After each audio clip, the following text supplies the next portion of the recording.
ഒരുപാട് റീൽസുകൾ കണ്ടുപോകുന്ന ഒരു മനുഷ്യൻ്റെ ശ്രദ്ധ 20 സെക്കൻഡുകളിലേക്ക് മാത്രം കോൺസെൻട്രേറ്റ് ചെയ്ത് ഫോക്കസ് ചെയ്ത് നിലനിർത്താൻ പറ്റുന്ന ഒരു കാലഘട്ടത്തിലാണ് നമ്മൾ ജീവിക്കുന്നത്. ഏതൊരു മനുഷ്യൻ്റെയും ഏതൊരു കുട്ടിയുടെയും ശ്രദ്ധ ഇപ്പോഴുള്ള എല്ലാ അഡ്വർടൈസ്മെൻറ്റുകളും സിനിമയുടെ സീനുകളും മറ്റെന്തും ശ്രദ്ധിച്ചു കഴിഞ്ഞാൽ ഇപ്പോഴും നല്ല 2016 മുതലേ പറയപ്പെടുന്നതാണ് 20 സെക്കൻഡാണ് ഒരാളുടെ ഫോക്കസിങ് ടൈം. അത് കഴിയുമ്പോൾ ഷിഫ്റ്റ് ചെയ്യും.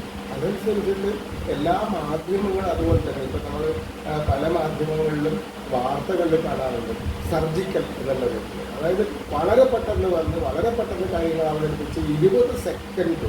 ആ 20 സെക്കൻഡ് ഇപ്പം നമ്മളിപ്പോൾ പറയുന്ന ഭക്ഷണത്തിൽ പോലും വ്യക്തിപരമായ സംഭാഷണങ്ങളുണ്ട്.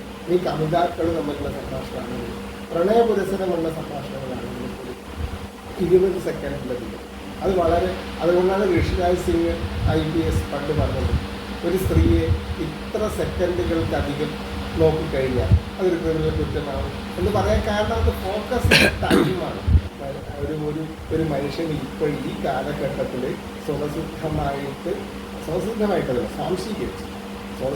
അത്ര അല്ല, പക്ഷെ സ്വാംശീകരിച്ച് കിട്ടിയിരിക്കുന്നത് ഈ 20 സെക്കൻഡ് ഫോക്കസിൽ കഴിയണം. അപ്പോൾ ഈ 20 സെക്കൻഡേ നമുക്ക് എന്തെങ്കിലും ശ്രദ്ധിക്കാൻ പറ്റും.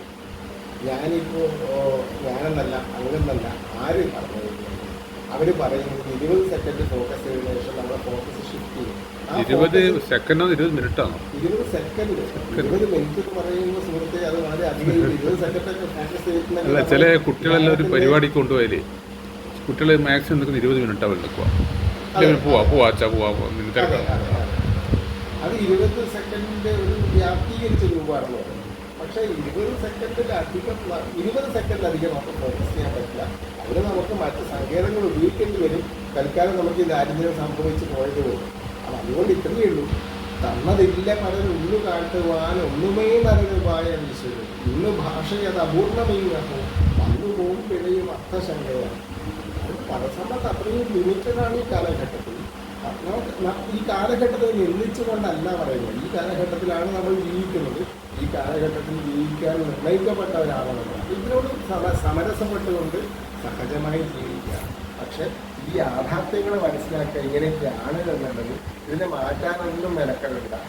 മാറ്റുവിൻ ചട്ടങ്ങൾ അതുമല്ലെങ്കിൽ മാറ്റിമതി നിങ്ങളെ തന്നെയും എന്നൊക്കെ പറയുന്ന ആ കാലഘട്ടം കഴിഞ്ഞ് ഇപ്പോഴുള്ള ഈ കാലഘട്ടത്തിൽ നമ്മൾ ചിന്തിക്കേണ്ടത് ഒരു പുതുയുഗത്തിന് കൃത്രിമ ബുദ്ധിയെ നിയന്ത്രിക്കുന്ന ഒരു ഇൻറ്റ്യൂട്ടീവ് ഇൻ്റലിജൻസിൻ്റെ കാലഘട്ടത്തിലേക്കാണ് നമ്മൾ പോകേണ്ടത്.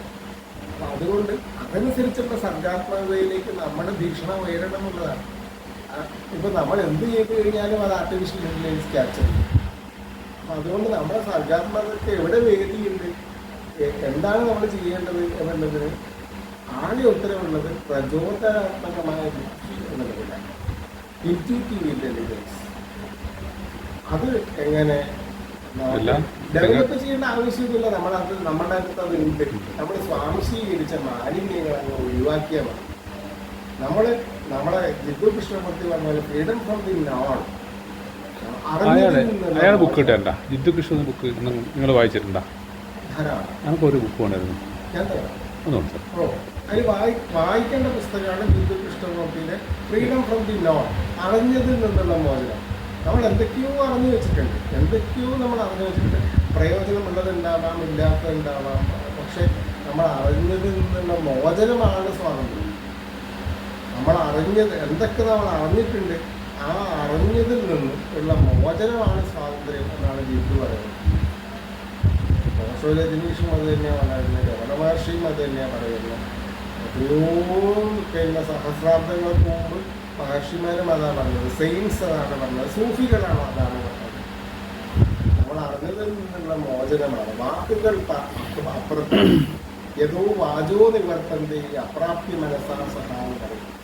ആ ഡൊമൈനിൽ വെച്ചിട്ട്, ആ എൻറ്റൈറ്റിയിൽ വെച്ചിട്ട്, ആനന്ദത്തിൻ്റെ അനുഭൂതിയുടെ ആ ഘട്ടത്തിൽ വെച്ച് വാക്കുകൾ നിഷ്ക്രമിക്കും.